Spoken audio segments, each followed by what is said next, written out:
Hello, everyone. Thank you very much for joining me today. My name is Corey Daharsh, and I am here with Advanta IRA to give you this educational webinar on the basics of fair market valuations, also known as FMVs.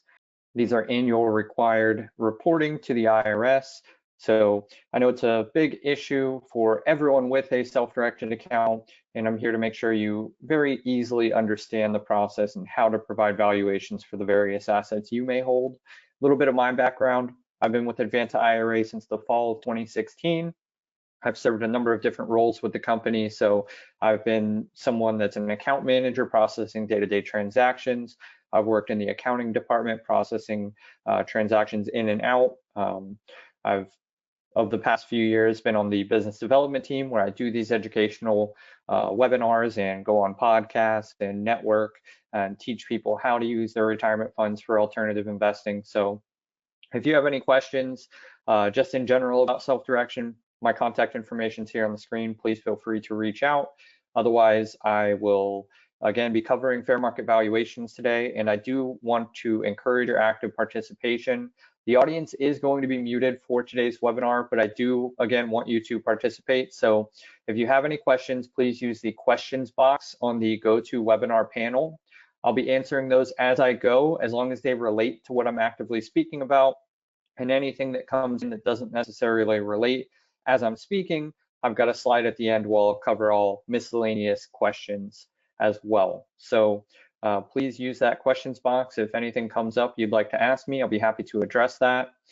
Without further ado, I'll get started. Just a little bit of background about Advanta IRA. We are a self-directed retirement account administrator. We've been in business for over 21 years. All of our clients have a dedicated client account manager assigned to them, so a one-to-one point of contact that answers your questions when you're an existing client of ours and processes your transactions, helps you with rules and regulations, things like that. We have just over 3 billion in assets under administration, and our client base, when their funds are in the account but not actively invested, those funds are secured with FDIC insured institutions. So your money that's sitting here without going into a specific investment is always secured for you. A brief disclaimer before I get into any of the educational content and components. I am here to provide educational information specifically. I'm here to really help you with the rules and regulations about fair market valuations. I'm not here to tell you exactly how to value your assets. I'm not here to convey any tax advice, legal advice, or financial advice for that matter, nor is Advanta IRA. We're a self-directed IRA administrator. We're specialized in that specific capacity. So if you have the needs for an attorney, a CPA, or a tax professional, please feel free to reach out to those individuals in your own network or in your own circle, and I'm sure they'll be able to help you with their certain expertises. So if you weren't familiar with a self-directed IRA, it's basically an IRA with an administrator that's not a fiduciary or a financial advisor. So you're allowed to invest into any type of alternative asset that your fiduciary or financial advisory IRA providers do not allow you to invest into. They typically stick to stocks, bonds, and mutual funds, and we typically stick to real estate, private lending, precious metals, cryptocurrency, and LLC syndications or LLC, single member LLC, checkbook control IRAs. So that's the difference between a fiduciary or a managed IRA account and a self-directed IRA account, where you're allowed to take more control of the assets you invest into and really drive your investment dollars into a little bit more niche and unique alternative investments. If you haven't heard about self-directed investing, it's very common. Only about 4% of US-based retirement accounts are self-directed right now. That's an industry with roughly $40 trillion in it. So it's a real smaller niche of the retirement world, but we are out trying to do this type of educational content to expand people's knowledge and understanding, because a lot of people are already doing these types of investment strategies, but just didn't know that they could do it with their tax sheltered retirement funds until they hear from someone like myself with Advanta IRA on one of these webinars or at a local networking event or even our podcast, things like that. So the biggest benefit of a self-directed IRA is that you can invest in what you know. As I mentioned a slide ago, some people are already investing into real estate, for example, or doing private lending out of their savings. and just didn't know that they could do those same things with their IRA or 401k money.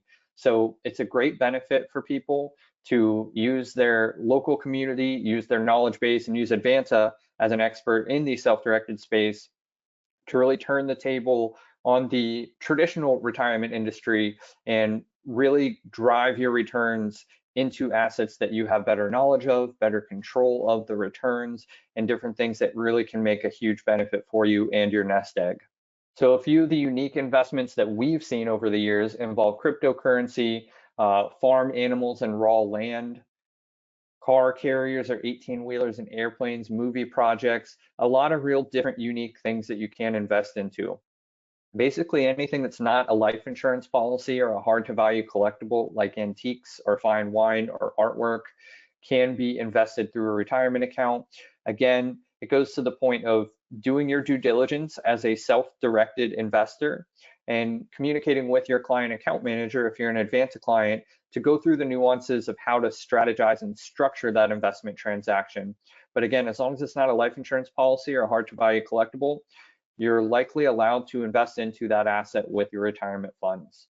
So what is a fair market valuation? A fair market valuation is basically a report that's required annually that goes to the IRS that tells them what the value of each asset you hold in your retirement account is.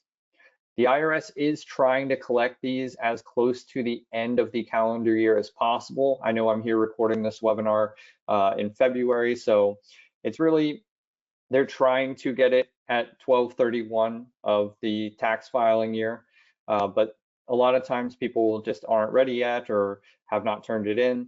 So we typically send out a notice, at least on our side, in about November to let people know that their FMVs are coming due soon. And then we follow up a few times until we collect those FMVs for each client, specifically for each asset that each client holds. You may be allowed to perform certain valuations yourself, but it is always encouraged that you get an independent third-party valuator to assist with that valuation. I'll go into it a little bit further as to when it makes sense for you to value the asset yourself, when it makes sense to get a third-party valuator, whether that be the group that you actually made the investment with, or a CPA or a tax preparer, or even getting a potential legal opinion on the value of an asset. So it's always important that you sign off and agree to the valuation you're providing. It's not always necessary or required to get a third-party valuator to add their seal of approval on the valuation, but it is preferred nonetheless. The IRS basically uses this data and information to interpret what people are investing into, what assets, like what asset classes may be performing well or not performing so well, so they can make adjustments to rules and regulations in upcoming years. So this isn't a report that gets sent to them and then they're holding it against anyone or using it to be the means to go out and do audits or anything like that. It's just a general data tracking so that they can see, okay, we've had X amount of investors invest into real estate. Those valuations year after year keep going up. So we're going to keep allowing real estate or maybe do this or that to the rules and regulations. There may be other assets that the values are going down as a trend. So they may change some rules and regulations based off of that. Of what filing an FMV look like, again, a separate valuation must be filed for each specific asset held in your account.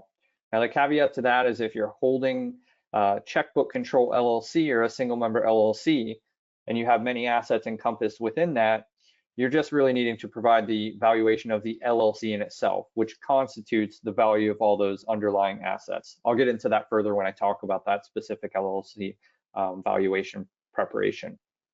The values are assigned as close to December 31st as possible.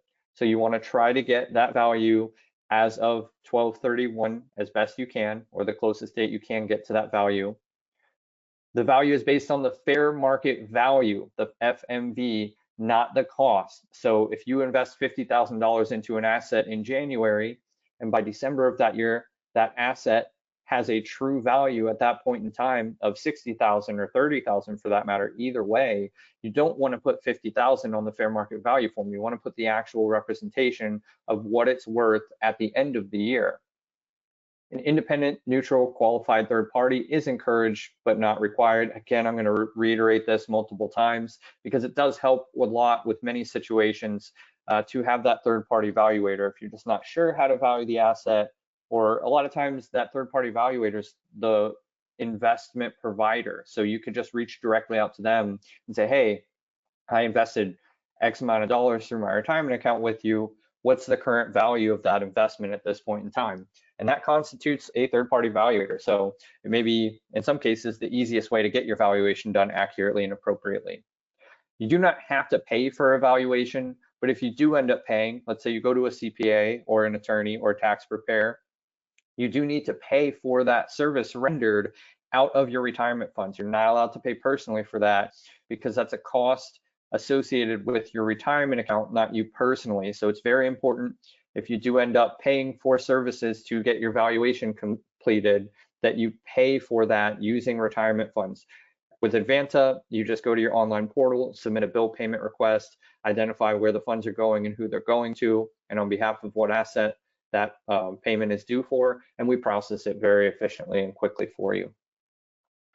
FMVs also need to include recharacterizations if you're changing any portion of the funds that went in and constituted the asset or the account. Conversions, if you switched the account from traditional to Roth with a Roth conversion, or even within the SEP and simple IRAs, as of last year, you're allowed to hold Roth funds within those account types. So if you made any of those types of conversions, that does need to be documented. Rollovers out of employer-sponsored plans into traditional or Roth IRAs are also documented, as well as contributions into the account, general contributions based on your annual contribution limit, and then investments you make. The required minimum distribution age is stated for the upcoming year if you are eligible. These are very important to get good FMVs in because the IRS looks at this and they determine what your required minimum distribution is going to be based on the value of your account at the end of a tax filing year. So if you mistakenly inflate the value of your account and you are required minimum distribution age, then you're going to receive from the IRS a required minimum distribution that may be also inflated higher than what you really would have needed to take out of the account if you had accurate reporting on your FMV, and vice versa. If you accidentally or in some way, shape, or form report a lower valuation on your assets, and then they generate a required minimum distribution that's erroneously lower than what it actually should be, if that is ever audited in the future by any chance, you may have to go back and take lump sum distributions out of the account to rectify the under RMD that you had taken in those previous years. And just for your reference, we use Form 5498 to report your FMV to the IRS, as well as your contributions, conversions, rollovers, recharacterizations. That's all documented through Form 5498 to the IRS annually. I do see two questions that came in. I'll go ahead and take a quick second to address them. Will valuations for crypto holdings be included in this webinar? I will touch on how to properly value crypto holdings and at what age are you required to take distributions. Basically, when you reach age 59 and a half, which is the standard retirement age, that is when you're allowed to start taking distributions without the 10% early withdrawal penalty. But if you have a traditional or tax deferred account, at this point, I believe it's age 73 is when you are required to start making required minimum distributions, meaning the IRS is telling you, okay, at this stage in your life, you have to start drawing money out of the account. So I had a quick slide here on disqualified persons, just for reference, because disqualified persons cannot be your third-party valuator. Disqualified persons are basically your parents, your children, and any businesses that those individuals own, including your spouse as well. So if you run a CPA firm, you can't use your firm to be the third-party valuator. If your parents or your children are attorneys, CPAs, or maybe in some way, shape, or form involved in the investment, they cannot be the third-party valuator. So not that intensive in this specific webinar, but I figured I'd at least mention it briefly. So the asset types that I'm going to be covering today, these are the most common asset classes that we see, it pretty much encompasses every asset you would hold. So brokerage portfolios, physical real estate, private equity, liabilities, notes receivable, qualified participant loans, and then the looping in all other assets. So whatever you're investing through your retirement account typically falls into one of these asset classes. And I'm going to cover each of them specifically as to how to break down and provide an accurate fair market valuation for them. Starting with the brokerage asset. So when you have a brokerage account, you typically have both an online profile for your Advanta account showing that you've invested into this brokerage, whatever company it may be. And then on the brokerage side, you typically have an online login as well. So with a brokerage account, you'll just be listing on the fair market value form the name of the asset type, and the term we use, QSIP. It's a unique code for that specific investment. When you receive your FMV notice from Advanta IRA, those fields are already going to be filled in for you. So it's likely you do not have to fill in this field from scratch. We send these directly to our clients for each asset they hold in about November of each year. So where you come into play is, again, making sure that your name is accurate on the document, that all the details that we've pre-filled in for you look accurate, and then providing what the value of your investment is into that brokerage account at the best date you can provide as close to 12/31 as possible. If you're able to provide supporting documentation like a screenshot or a recent statement from that brokerage account, then you would identify that in the attached supporting documentation line there, and also provide that back to us as additional attachments when you send in this fair market value form. And then the valuator information. So with a brokerage account, there may not be a valuator. You may just go straight to your brokerage account, print off your most recent statement, sign that as good and done for your FMV, but you may have a brokerage through a family office or have an actual account manager or an accountant that handles some of these things for you. So for example, Albert Accountant actually pulled the brokerage information for Billy Brokerage here. So he's listed as name evaluator, Albert Accountant. I don't have the box checked there, but CPA would typically be checked there for that. We get Albert's signature on the fair market valuation form. We get your signature, in this case, you being Billy Brokerage, on the fair market valuation form. Those are dated as close to the end of the calendar year as was applicable for this submission. And it's turned into Advanta with the statement of the account provided as supporting documentation. I see a few questions that came in here. If an investment such as real estate pays income back into the account, does that need to be included into the FMV? If the income comes back into the account, that's just cash sitting in the account. That's not part of the value of the actual real estate.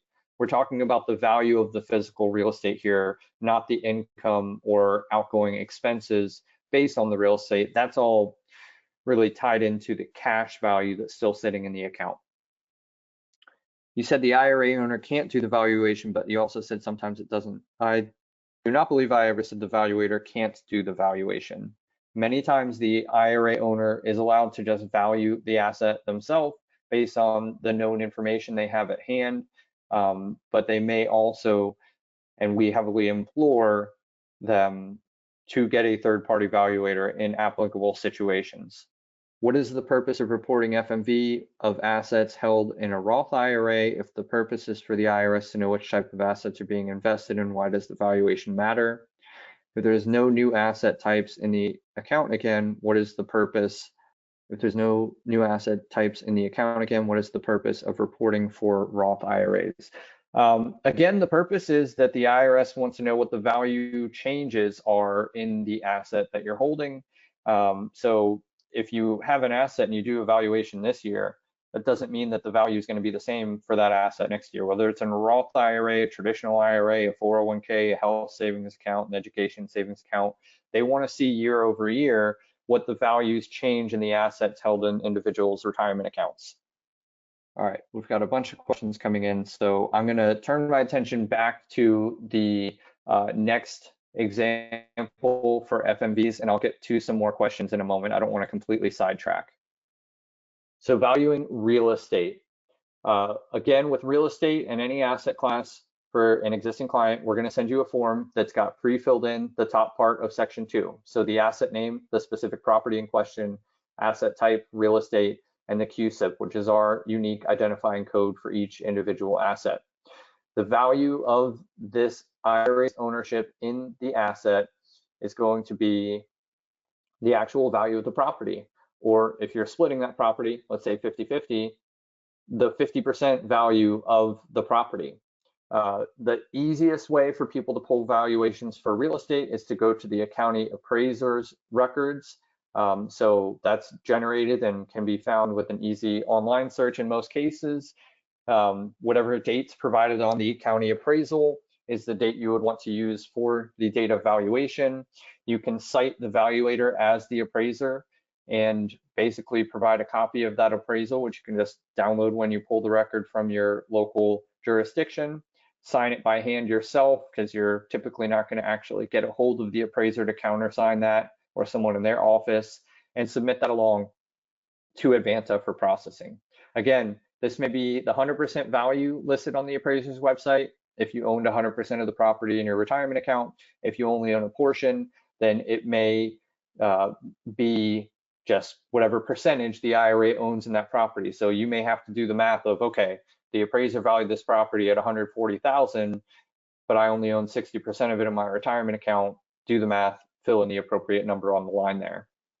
It is important to know if you are in required minimum distribution age with a piece of physical real estate, you do have to get a certified appraisal done every 3 years. So once you reach required minimum distribution age, you have to get a certified appraisal done. That certified appraisal can be used for the next 3 years for your valuation.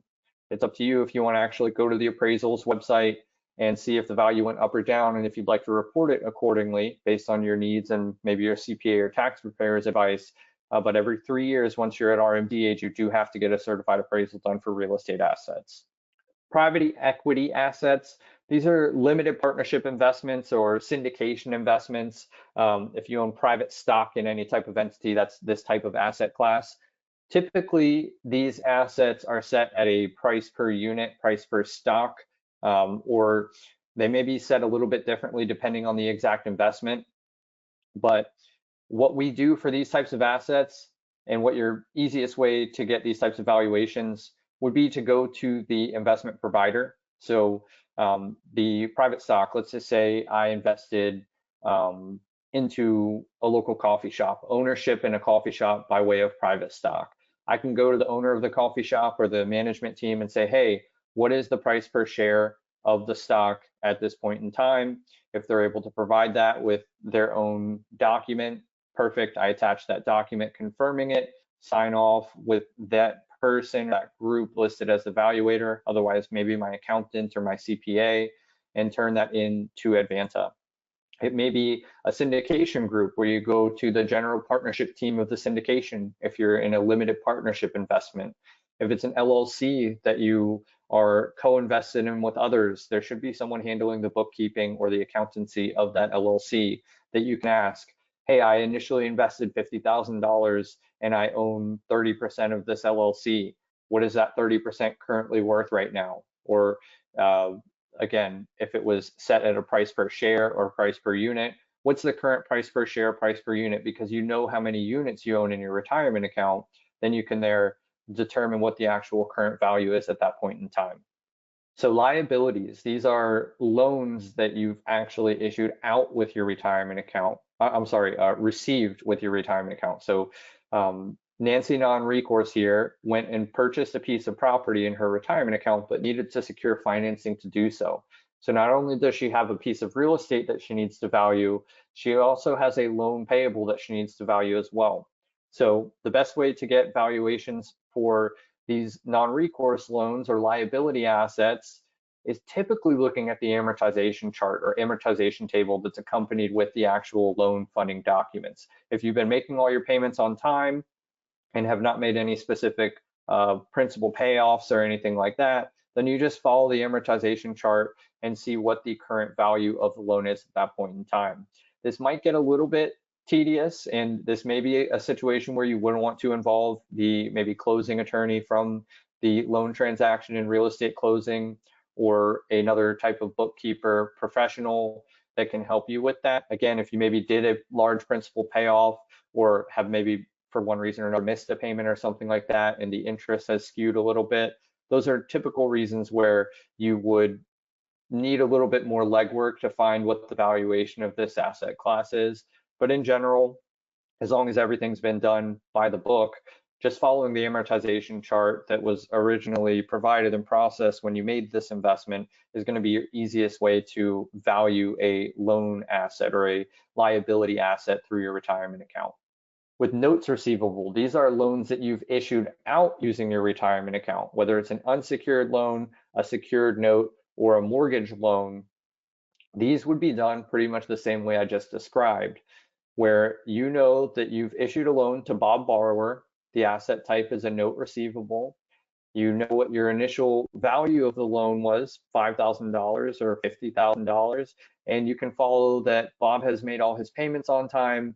It's been 2 years since I issued the loan. Let's look 2 years down, or what's that, 24 monthly payments on an amortization chart and see what the current value of the loan is. Now, again, if the valuation involves missed payments and additional interest incurred based on that, or large lump sum payments towards the loan, that may skew looking at the amortization chart. So it may be a point where you also seek the advice or counsel of an additional valuator, but otherwise your retirement account issued a loan to someone or something, you can follow the chart. No real need for a valuator if it's clear and cut like that. The only real need for a valuator in this situation is if there's a little bit of nuance that goes into what that current loan value is. Now, I know there's situations out here where maybe you haven't been collecting payments and you issued a $50,000 loan and you're just waiting 15 months for a balloon payoff with a 10% interest rate. In that case scenario, it is completely your discretion to say, oh, I issued 50,000, I haven't received a dollar back. I want to still value this asset at 50,000, or I issued 50,000, it's been a year and a half at 10% interest. While I have not received a dollar back, the amount of time invested into this loan now constitutes the 50,000 plus the interest, whether you prorate that to the 15-month point or the full 24-month point. That's completely your discretion. Again, that's a point where you'd speak with a CPA or tax preparer and get their counsel. I'm not here to sway one way or another. I'm just here to give you information as to how this value can be obtained and ascertained for this type of investment. So qualified participant loans, a little bit different than the non-recourse loan I referenced earlier.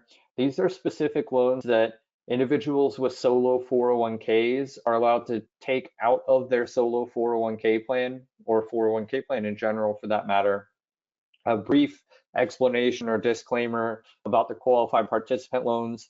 You're allowed to take out up to 50% of the value of the 401k plan with a cap at $50,000. If the value is less than $20,000, you're allowed to take up to $10,000 specifically. With these qualified participant loans, the note details are kind of stringent, for lack of a better term. You have to pay your retirement account back at a minimum plus or minus 1% current market prime at the time you execute the qualified participant loan. You have to make minimum quarterly payments back into the retirement account, and you have to have a maturity date or a balloon at the 5-year mark. So you're only allowed to have a qualified participant loan outstanding for 5 years. So with those details in mind, this is another situation where your amortization chart or your loan agreement is going to very much help you value the asset properly, as long as you've been following it appropriately and making the quarterly payments as you're necessitated to when you take this loan out against your own retirement account. But again, it's you borrowing money out of your own retirement account. So you have all the documentation and information, knowing when you've made your payments back and knowing what the actual initial loan agreement stated, and potentially having an amortization chart to tell us what the value is at the end of a calendar year or tax filing year. It's very straightforward and cut and dry for that type of asset. The loans are more of the easier ones to value as opposed to real estate and some of the other asset classes, like precious metals, other asset classes specifically. So precious metals is one where you probably want to go to like a precious metal dealer and confirm a verified rate of whatever precious metals you hold in your account, and then apply that rate to the quantity of those precious metals that you are holding. So you'll list the type of asset, American Gold Eagle, 1 ounce, the asset class, precious metal. The QSIP is going to be either provided to you by your account manager or pre-filled for you on the form. Let's just say I hold 7 Gold American Eagle 1 ounce coins. I would go on a site or to a provider that provides verified rates for those Gold Eagle American 1 ounce coins. I'd verify what the value is at a verified rate, maybe screenshot or save that as supporting documentation, and then multiply that factor by 7, knowing that's how many units of this asset I hold to provide the valuation date. To provide the valuation and date. In that case scenario, again, you're typically not going to get a signature from the precious metal dealer, so you would just sign this document yourself and attach that supporting documentation. So which strategy is best for you? Depending on what assets you're holding, you may utilize multiple different strategies for coming up with the valuation for your account. Specifically, assessing the value yourself with the information and resources at hand, like your amortization chart or your online portal with your brokerage, may be the best, easiest way for you to do this. Connecting directly with your investment provider, like the limited partnership provider or the company that issued private stock to you. It may be a point where you need to consult with an attorney or a CPA or an advisor to determine what your valuation is. Ultimately, it's up to you to provide this information to the IRS or provide this information to Advanta on your fair market value form that is ultimately conveyed to the IRS. Now, there are a few other questions that I know were brought up. With an LLC, as I mentioned earlier, you're not providing specific asset breakdown of everything in your LLC and what that's worth, but you're providing the full valuation of the LLC itself. I'm going to circle back to so this falls into the LC category if you have a checkbook LLC or a multi-member LLC. So with that asset class, you may have 7 different assets in there. It's easiest for you, probably, if you're the type of investor I'm speaking about, to have like an Excel spreadsheet or a chart of each asset that LLC owns and break down the total value of each of those assets and just provide us the final line on that of the total of the cash in the LLC's bank account plus the value of each individual asset that the LLC owns. Now, this also falls under the category of cryptocurrency, which was asked about earlier. Cryptocurrency is kind of a pseudo LLC investment and a brokerage investment, because we have a few cryptocurrency platforms that will allow you to invest directly into cryptocurrency with your retirement account. But more often than not, we see our cryptocurrency investors utilize the checkbook LLC strategy. So they're not actually providing their cryptocurrency valuation to us. They're providing the valuation of their LLC itself, which includes the value of each cryptocurrencies they hold and the value of any other cash and other assets that are in their LLC. So I hope that answered that question for that individual. I'll go ahead and run it forward. Advanta IRA puts on a lot of educational events. You can check out our upcoming webinars if you're interested in what else we've got going on soon. We have a podcast called the Alternative Investing Advantage Podcast, hosted by my colleague Alex Perney. You can get that anywhere you otherwise find your other podcasts, and we have blogs on our website as well with industry information. It's very easy to set up and fund an account. It takes about 15 minutes to complete our application. Accounts are open and funded within about a week to a week and a half, depending on how you're funding your account. And then you can turn and start making your alternative investments however you see fit and wherever you see fit. I'm going to leave the slide here with my contact information and circle back to the questions you guys have been asking since I stopped in the middle of those LLC valuation examples earlier. Just go ahead and read through some of these. I've got plenty of time, so if you have not asked a question in the chat box yet, please feel free to do so, and I'll be happy to address them. I just need to find my spot where I left off. So do we need to send the FMV to Advanta or to the IRS Form 5498 or both? You just send the valuation to Advanta. We convey that information from our FMV form onto Form 5498 and send it to the IRS. That is our role and responsibility as the administrator of your retirement account. Is a limited partner in real estate syndication valued at the contribution amount or the actual value of the real estate? That is something I did address when I got to the limited partnership slide. It is typically valued at the current price per share or price per unit of the investment you made. So if you invested $50,000 into a limited partnership syndication, most of the time the general partnership team equates that out to a certain number of price per unit or price per share. So you may have gotten $50,000 equates to 5 shares at $10,000 each at the outset of the investment. Depending on what part of the deal they're in, what part of the limited partnership syndication cycle they're in, that $10,000 per share or per unit may be higher or lower. A lot of times it goes lower before it goes higher because they're in the middle of the project. They've had to spend some expenses and do some things to work on the real estate syndication, and it'll swing back up when the project's at the end of its cycle and they're ready to sell that real estate and generate profits for both the limited partnership team and the general partner. So most of the time in those scenarios, you just reach out to the person on the general partnership side or the syndication side that talked with you when you made the initial investment. Tell them, hey, it's FMV season again. We have great relationships with these groups.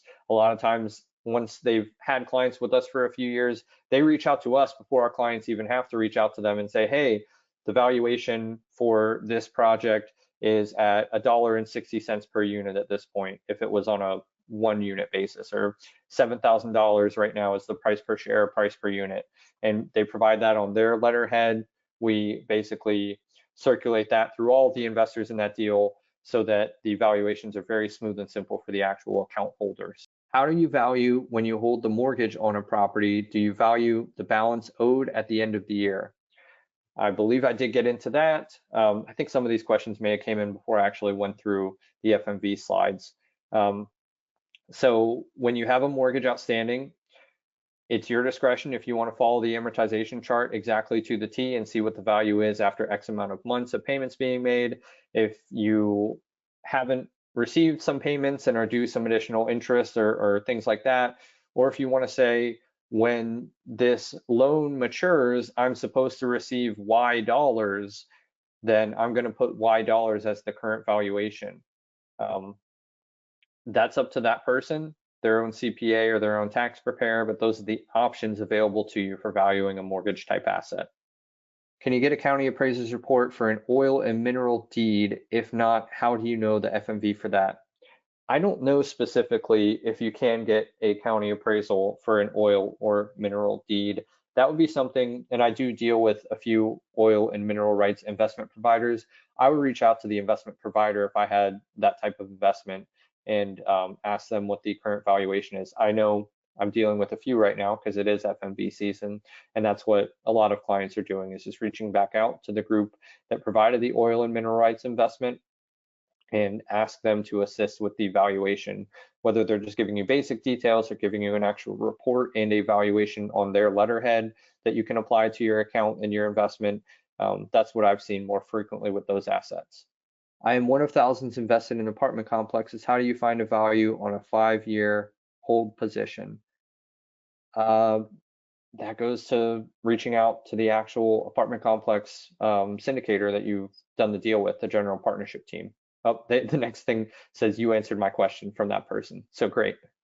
My asset has been frozen for a few years due to the government change in the Philippines' stance on foreign-owned mining companies. My FMV has not changed since that occurrence. How do I force a better valuation from company managers? I still own 20K plus stocks. That's a great question. I didn't really get into that yet. If you have a devalued asset or an asset that you don't want to completely write off yet, but as of right now, you don't have a lot of faith that it's going to return the value, I know it's an unfortunate circumstance some people do end up in.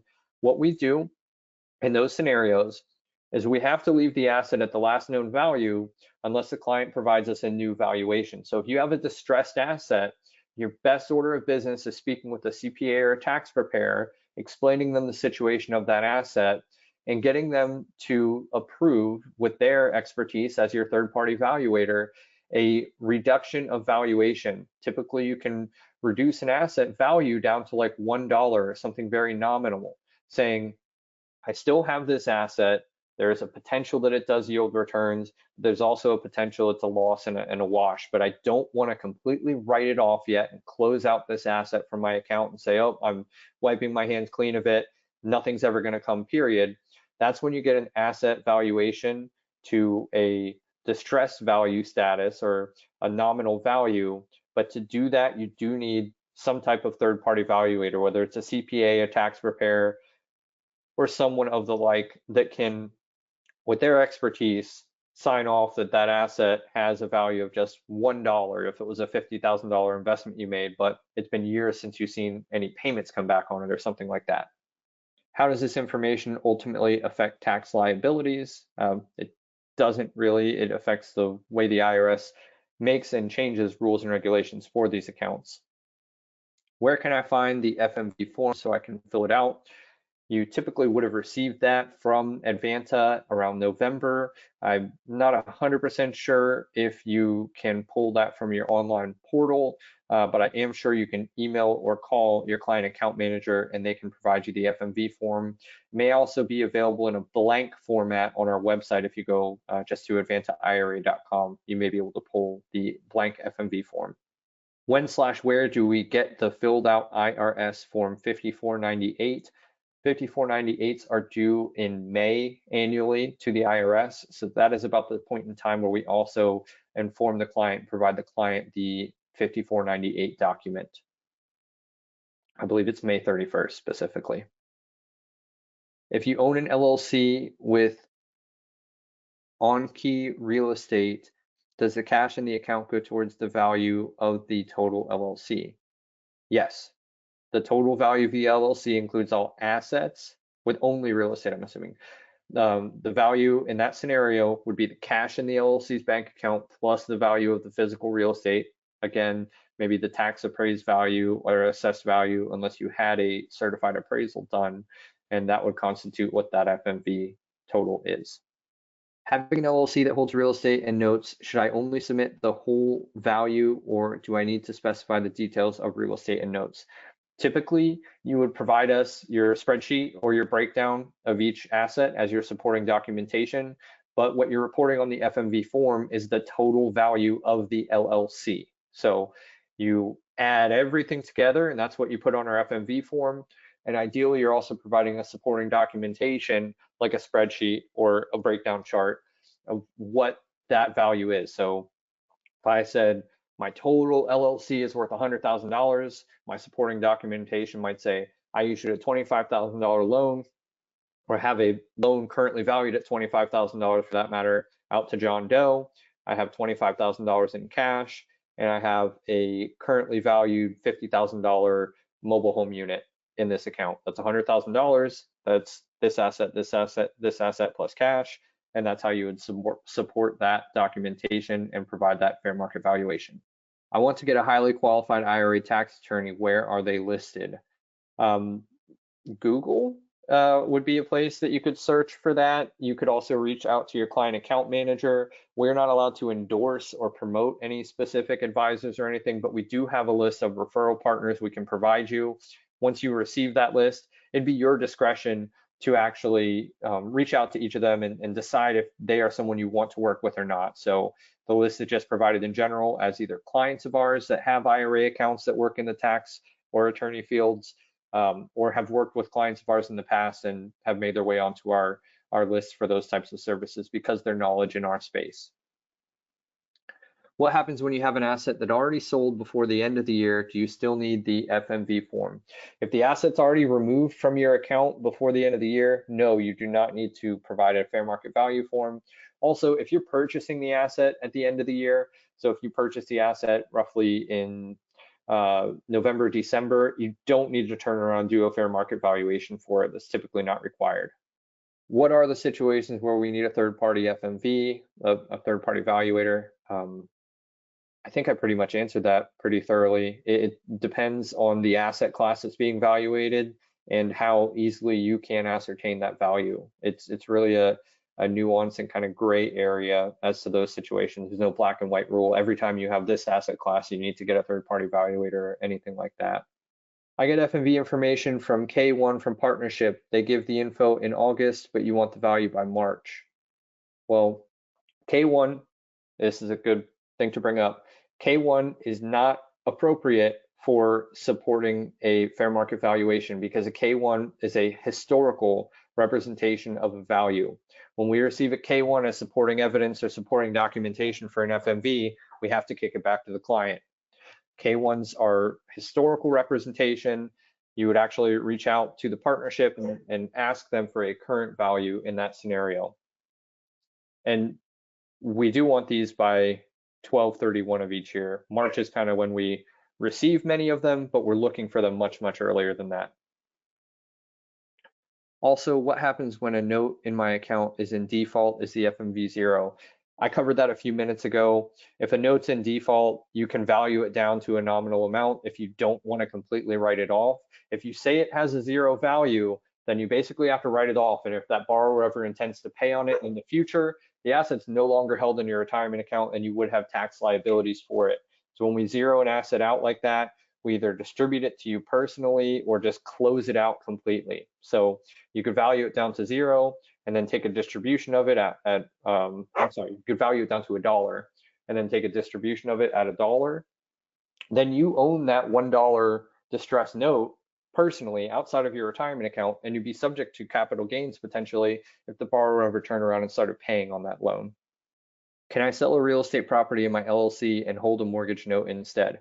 Yes, you can do seller financing through your retirement account. So if you're specifically using an LLC, the LLC sells the property, the LLC is the lender on a seller finance note. That's perfectly fine. That is seemingly the last question. I know we are getting close to 1 o'clock, so I will go ahead and conclude at this point in time this educational webinar. Again, if anyone has any specific questions that you'd like to ask, if you're an existing client of ours, please reach out directly to your client account manager. They will be able to assist you further. If you do not have an account with us and have questions about this or are interested in learning more about setting up an account, please feel free to reach out to me directly. And I hope you have a great rest of your day.